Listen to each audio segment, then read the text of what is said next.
और रविवार की प्रदोष, जो काम दुनिया में कोई नहीं कर सकता वो अचूक फल की प्राप्ति रविवार की प्रदोष करा देती है महाराज। ऐसी प्रदोषों का नियम वर्णन किया चाहिए। भगवान कहते ठीक है तू थोड़ी देर खड़ी हो।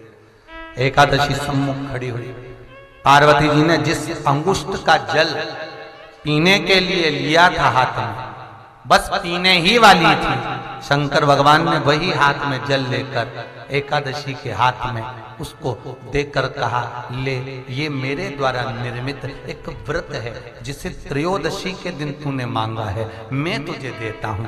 आज इस व्रत का फल मैं तुझे प्रदान करता हूं। अब तू जिस जीवात्मा को लेकर जाएगी उसका पाप प्रबल नहीं होगा। किसी स्त्री, पुरुष, बालक, बुजुर्ग जो भी होगा जिसने प्रदोष का व्रत करा होगा, वो जीवात्मा को तू किसी फल की कामना से नहीं स्वतः ही लेकर चली जाए, उसमें कोई कामना नहीं है। बन सके जीवन में 11 प्रदोष या 26 प्रदोष करने के बाद आप उसका उद्यापन कर कर विराम भी दे सकते।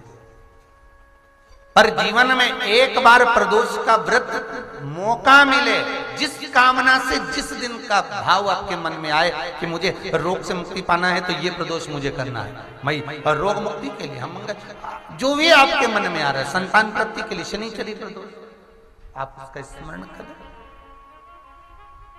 फिर लिखा शिव महापुराण में, बड़ा सुंदर लिखा वेदव्यास जी ने, मान लो आप प्रदोष का व्रत नहीं कर सकते,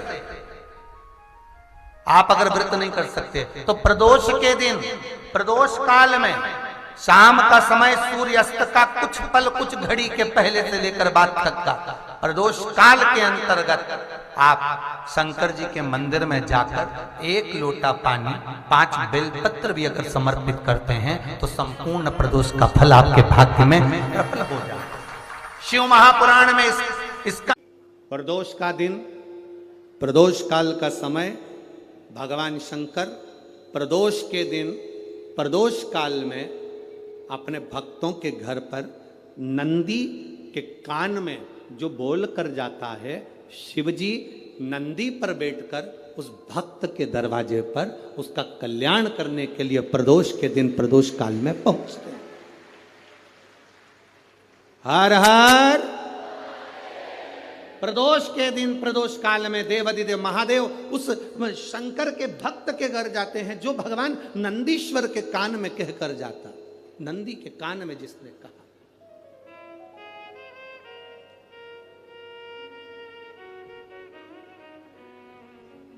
शंकर भगवान के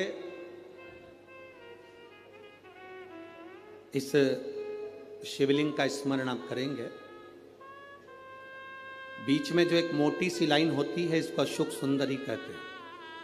सब लोग दर्शन करें, जम के बोलो जरा, करें। अशोक सुंदरी की जगह जहां पूरी हो जाती है उसके बीच में शिवलिंग और उसके बीच में थोड़ी सी जगह खाली आती है। करें दर्शन, समझना जरा बहुत अच्छे से। जैसे ये अशोक सुंदरी की जगह है, हम निवेदन करेंगे आस्था चैनल वालों से भी और एलईडी वाले भी, जिन जिनको एलईडी पर आप दर्शन करा रहे हैं वो पूरी तरह से कराएं। गणेश जी का स्थान, षडानंद कार्तिकेय का स्थान, अशोक सुंदरी का स्थान बीच में। अशोक सुंदरी का जो स्थान पूरा हो जाता है वहां से लेकर शिवलिंग के बीच में खाली जगह आती है। करें दर्शन आप लोगों ने, खाली जगह आती है। उस खाली स्थान की जो महत्वता है, ये जो अशोक सुंदरी से लेकर बीच में जो जगह है, ये भगवान शंकर की जो धर्म पत्नी है माता पार्वती, उनकी जो योगनियां हैं 64 योगनी, उनकी जो शक्ति पीठें हैं, उनकी जो सिद्धता है, उनकी जो सिद्धियां हैं, ये अशोक सुंदरी से शंकर के शिवलिंग के बीच में जो खाली जगह होती है, इस स्थान पर 64 योगनियां, देवियां, अष्ट सिद्धियां, नवनिधियां सब इस स्थान पर रहती है।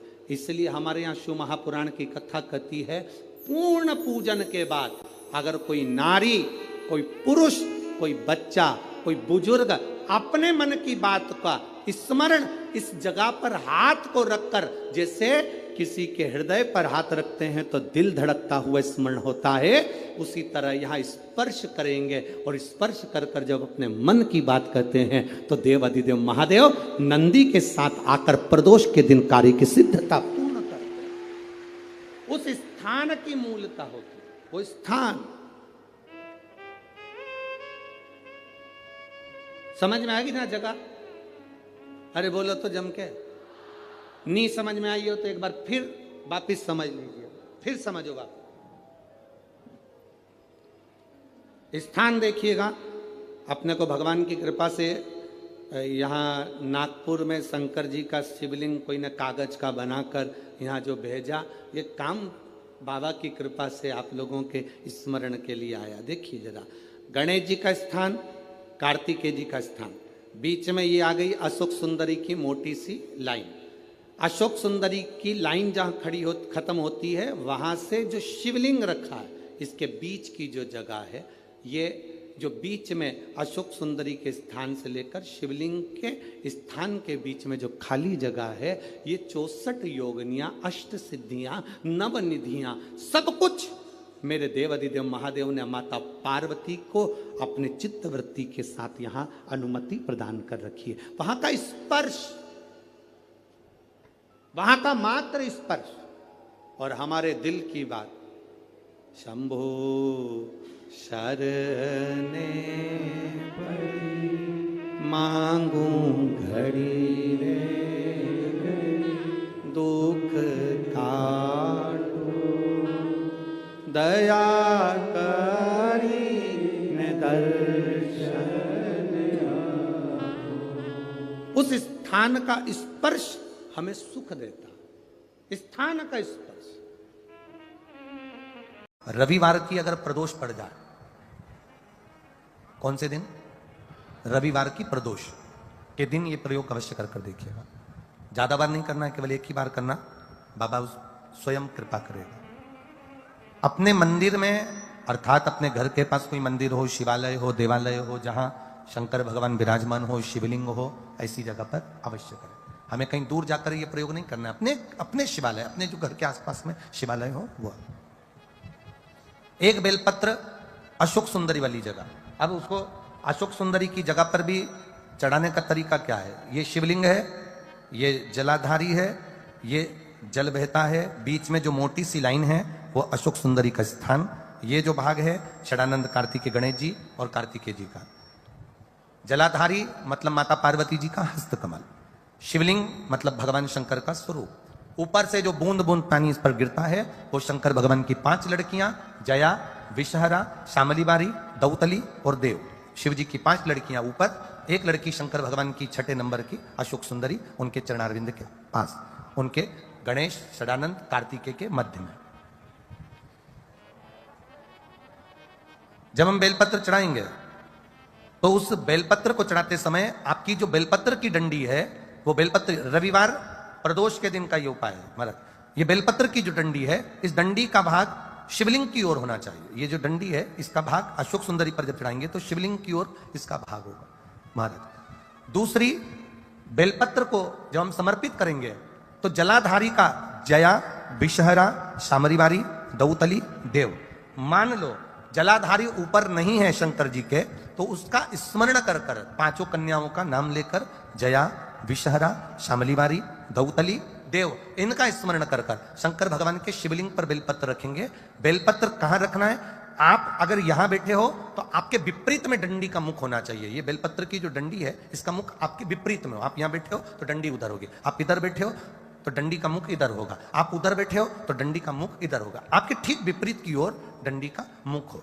ये 2 जगह बेलपत्र समर्पित करने के बाद तृतीय बेलपत्र शिवलिंग की जो जलाधारी है, जहां पर भगवान शंकर का शिवलिंग रखा है, वहां स्पर्श कराकर, केवल छुआना है, स्पर्श कराकर बेलपत्री के पेड़ के नीचे ही कोई कंकर हो, कोई शंकर हो या कोई मिट्टी का ढेला हो, नी हो, तो वहीं मिट्टी को थोड़ी सी ऊंची कर कर एक बेलपत्र बैठकर इस बेलपत्री की डंडी जड़ की ओर, मतलब जो वृक्ष होता है उस ओर इस डंडी का मुख होना चाहिए। ये 3 रविवार के प्रदोष के दिन शंकर भगवान पर चढ़ाई गई बेलपत्र से हमारा गया हुआ धन भी पुनः आने का रहता है और हमारा जो व्यापार बार बार बार बार बंद हो रहा है, शिव की कृपा से एक बार चालू तो चालू हो ही जाता है। वैवाहिक जीवन में कहीं तकलीफ आ रही है और हो सकता है आपके विवाह के समय पर कुछ ऐसा योग बना हो कि वैवाहिक जीवन में तकरार इतनी हो रही है, क्लेश इतना हो रहा है कि दोनों एक दूसरे का मुंह देखना पसंद नहीं कर रहे। 8 दिन अच्छे से रहते हो, 15 दिन लड़ाई करते हो, 15 दिन अच्छे से रहते हो, फिर 8 दिन लड़ाई करते हो। तो उस वैवाहिक जीवन को सुखमय बनाने के लिए लिंग पुराण कहती है, महाराज किसी भी लाल फूल का रस, काय का रस, किसी भी लाल, आप लाल फूल में जान दो तो अपन समझ लो गुलाब की पत्ती का ही रस ले लीजिए। और सहज भाषा में अगर कहें तो कहें गुलाब की पत्ती का रस, तो हम कह देंगे कि वो गुलाब जल ही समझ लो, ठीक है, सहज भाषा में। तो कहा किसी भी एक पुष्प की पत्ती का रस, जिसका कलर कौन सा होना चाहिए, लाल, लाल पुष्प की पत्ती का रस लेकर भगवान शंकर पर महाराज जिस दिन रविवार का प्रदोष पड़े उस दिन शाम के समय प्रदोष काल में शंकर भगवान पर चढ़ाकर मां जगतजननी के चरणों में उस रस को समर्पित कर दिया जाए और उसी रस को लाकर पति और पत्नी अपने नयनों से एक ही आसन पर बैठकर नेत्रों से लगा लें। उस पति पत्नी में कभी झगड़ा नहीं हो सकता, क्लेश नहीं हो सकता और दोनों आनंद में जीवन निकाल सकते। तलाक भी हो रहा है तो उनको भी करा सकते हो, वो तलाक छूट जाए। शिव कथा कहती है प्रदोष के दिन, प्रदोष काल में शिव जी के नाम का स्मरण प्रत्येक को कर लेना चाहिए। और एक नंदीश्वर शिव महापुराण से एक बात सीख कर जाइएगा।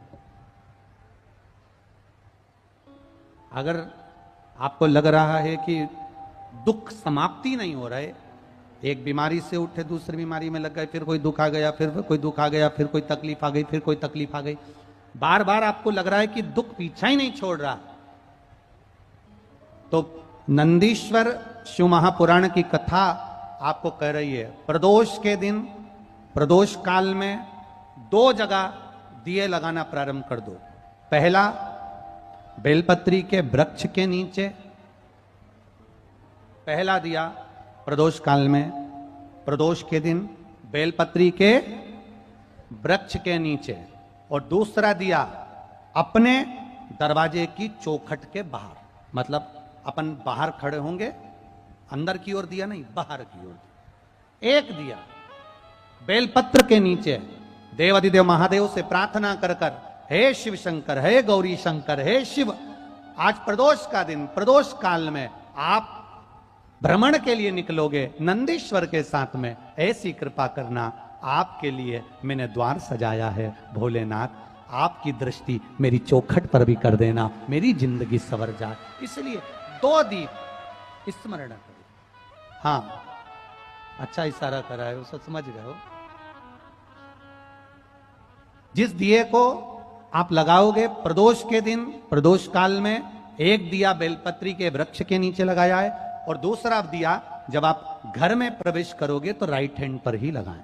कौन से हैंड पर लगाएं?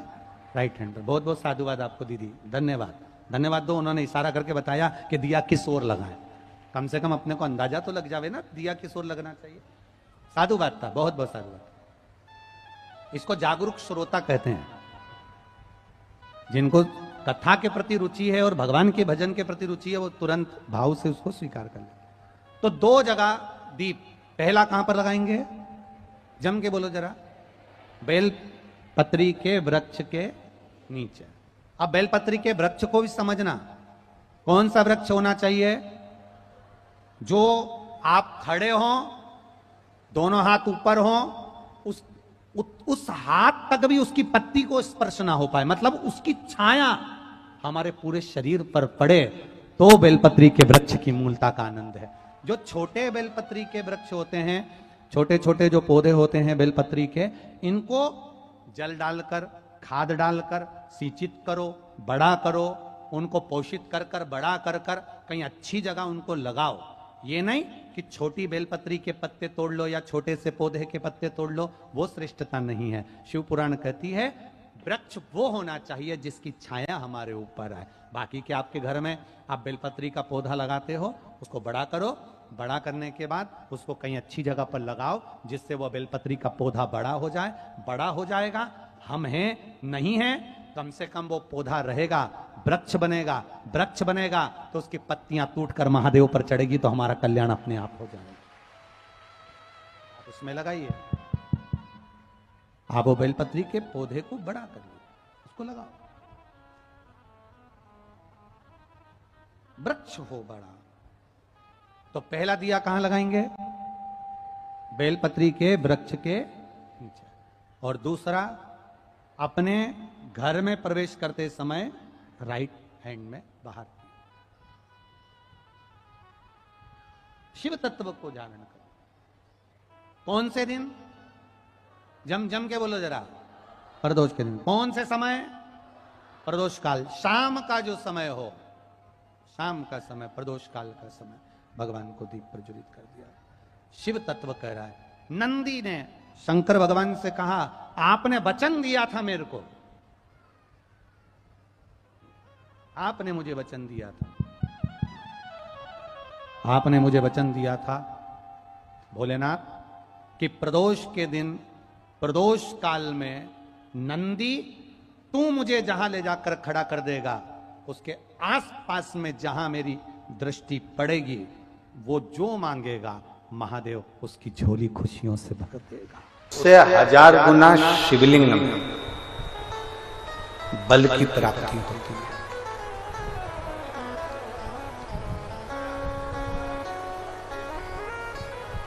प्रदोष के दिन यदि आपको कहीं से शमी पत्र मिल जाए, प्रदोष के दिन यदि कहीं से आपको शमी पत्र मिल जाए और प्रदोष काल में, प्रदोष का जो समय होता है, शाम का जो समय होता है प्रदोष काल,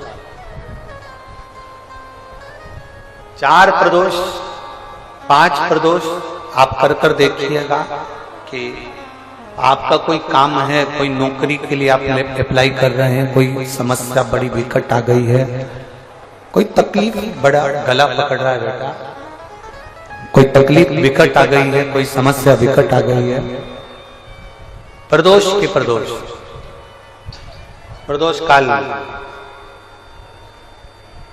अगर एक शमी पत्र भी आप घर के शिवलिंग को, अब ये करने के लिए आपको मंदिर के शिवलिंग नहीं जाना, अपने घर में जो शिवलिंग, चाहे वो स्फटिक का हो, पारद का हो, कंकर शंकर का हो, लकड़ी का हो, जो शिवलिंग तुम्हारे घर में, कांच का हो, चाहे वो नर्मदा के कंकर का हो, नर्मदेश्वर हो,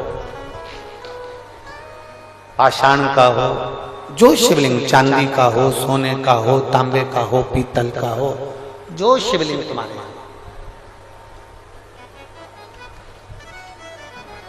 एक शमी पत्र यदि आप भगवान शंकर के शिवलिंग पर समर्पित कर रहे हो और उस शमी पत्र को उठाकर रात्रि को 9:15 की जो एक मुहूर्त होता है, एक समय होता है जिस समय पर हम अपने मन की बात भगवान शंकर को कहते हैं, पूर्व में भी इसका वर्णन हम कर चुके हैं कथाओं में। उस 9:15 पर वो शमी पत्र को उठाकर एक कागज में, एक कटोरी में उसको रखते हैं। 4 या 5 प्रदोष के उस शमी पत्र को अपने पास में रखिए और जिस कार्य के लिए जा रहे हो उसको जेब में ऊपर के भाग में उसको रखकर लेकर जाइए, आपका वो कार्य सफल होकर ही रहेगा, वो रुक नहीं सकता। आपको एक कथा में कहा था,